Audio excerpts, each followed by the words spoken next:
Hello guys, welcome to Swapnali channel. आज मी बनवणार आहे मटर पुलाव। चला आपण आता रेसिपी बनवायला घेऊया। आपण 3 कांदे घेतले आहेत, ते आता चिरून घेऊया। सोलून धुवून घेतलेले आहेत, ते आता आपण लांब लांब कट करू। धुवून असे 2 टोमॅटो घेतले, असं बारीक टोमॅटो चिरून घ्या। यासाठी आपल्याला काय काय लागणार आहे ते सांगते। 3 कांदे मध्यम आकाराचे स्वच्छ धुवून चिरून घेतले आहेत। 2 टोमॅटो घेतले आहेत, स्वच्छ धुवून चिरून। कोथिंबीर, कढीपत्ता, 2 मिरची। खडे मसाल्यामध्ये तेजपत्ता, लवंग, दालचिनी, मिरी आणि 2 वेलची। मटर पुलावसाठी लागणारे मसाले: हळद, मीठ, लाल तिखट, बिर्याणी मसाला, धने पावडर आणि घरगुती मसाला। ते आपण 1 वाटी फ्रेश मटर घेतले, 2 वाटी हे कोलम तांदूळ घेतलेले आहे। आता आपण त्याच्यामध्ये तेल टाकून घेऊया। छान गरम झालेलं आहे, त्याच्यामध्ये आपण खडे मसाले टाकून घेऊया।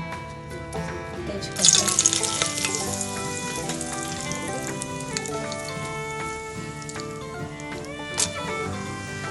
जिरा, कढीपत्ता आणि मिरची टाकलेली आहे।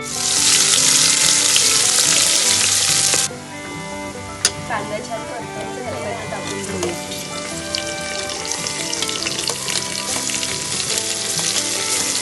टोमॅटो छान परतून घेऊया। मसाले घेतलेले सगळे ऍड करूया। मसाले छान परतून घेऊया। छान मसाला भाजलेला आहे, छान मसाल्याला तेल सुटलेलं आहे। त्याच्यामध्ये मटर टाकून घेऊया।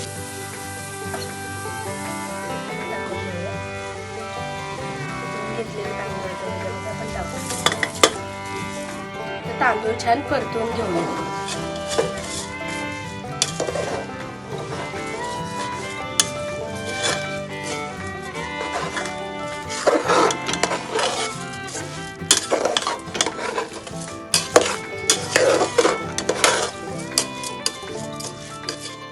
पाणी टाकायचं।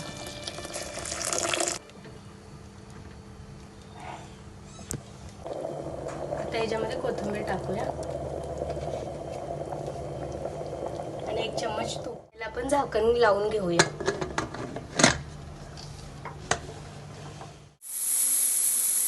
आता 2 शिट्ट्या झालेल्या आहेत, थंड झालेला आहे, आपण उघडून। मस्तपैकी मटर पुलाव तयार आहे।